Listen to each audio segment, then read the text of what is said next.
एकता में बल की कहानी। एक गांव में एक कालू नाम का शख्स रहता था। उसके 4 पुत्र थे।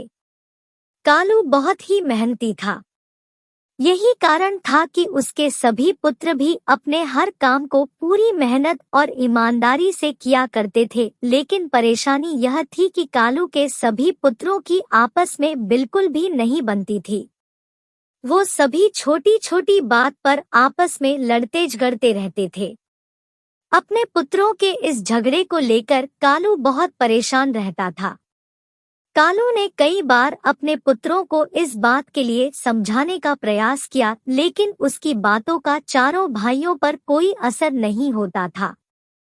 धीरे धीरे कालू बूढ़ा हो चला, लेकिन उसके पुत्रों के आपसी झगड़ों का सिलसिला खत्म होने का नाम ही नहीं ले रहा था। ऐसे में एक दिन कालू ने एक तरकीब निकाली और पुत्रों के झगड़े की इस आदत को दूर करने का मन बनाया।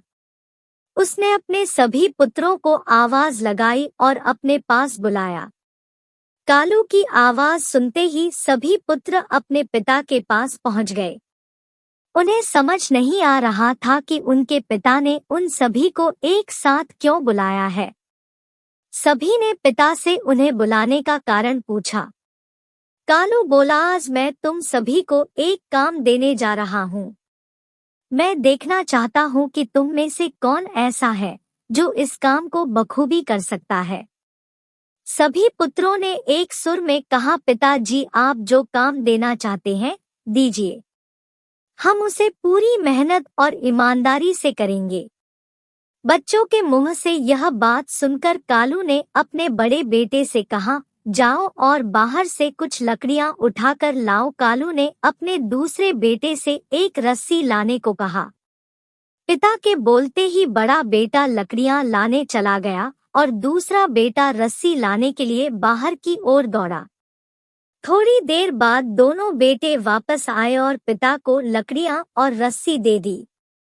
अब कालू ने अपने बेटों को बोला कि इन सभी लकड़ियों को रस्सी से बांधकर उनका गट्ठर बना दे। पिता के इस आदेश का पालन करते हुए बड़े बेटे ने सभी लकड़ियों को आपस में बांधकर गट्ठर बना दिया।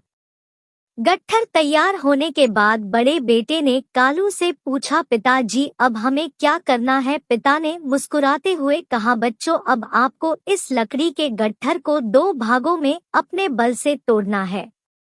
पिता की यह बात सुनकर बड़ा बेटा बोला, यह तो मेरे बाएं हाथ का काम है, मैं इसे मिनटों में कर दूंगा। दूसरे नंबर का बेटा बोला, इसमें क्या है, यह काम तो आसानी से हो जाएगा। तीसरे नंबर का बेटा बोला, यह तो मेरे सिवा कोई नहीं कर पाएगा। चौथा बेटा बोला, यह तुम में से किसी के भी बस का काम नहीं है, मैं तुम सब में सबसे बलवान हूँ, मेरे सिवा यह काम और कोई नहीं कर सकता। फिर क्या था, अपनी बातों को साबित करने में सभी जुट गए और एक बार फिर चारों भाइयों में झगड़ा शुरू हो गया। कालू बोला, बच्चों, मैंने तुम सबको यहाँ झगड़ा करने नहीं बुलाया है, बल्कि मैं देखना चाहता हूँ कि तुम से कौन ऐसा है जो इस काम को बखूबी कर सकता है। इसलिए झगड़ा बंद करो और लकड़ी के इस गट्ठर को तोड़कर दिखाओ। सभी को इस काम के लिए बारी बारी मौका दिया जाएगा। यह कहते हुए कालू ने सबसे पहले लकड़ी के गट्ठर को अपने सबसे बड़े बेटे के हाथ में थमा दिया। बड़े बेटे ने गट्ठर को तोड़ने का बहुत प्रयास किया, लेकिन उसे तोड़ पाने में असफल रहा। असफल होने के बाद बड़े बेटे ने दूसरे नंबर के बेटे को वह लकड़ी का गट्ठर थमाते हुए कहा कि भाई, मैंने प्रयास कर लिया, यह काम मुझसे नहीं हो पाएगा, तुम ही कोशिश करके देख लो। इस बार लकड़ी का गट्ठर दूसरे बेटे के हाथ में था। उसने भी उस गट्ठर को तोड़ने के लिए एड़ी चोटी का जोर लगा दिया, लेकिन लकड़ी का गट्ठर नहीं टूटा। असफल होने के बाद उसने लकड़ी के गट्ठर को तीसरे नंबर के बेटे को दे दिया और कहा, यह काम बहुत कठिन है, तुम भी कोशिश कर लो। इस बार तीसरे नंबर के बेटे ने भी अपनी पूरी ताकत लगा दी, लेकिन लकड़ी का गट्ठर बहुत मोटा था। इस कारण अधिक बल लगाने पर भी वह उसे तोड़ नहीं पा रहा था।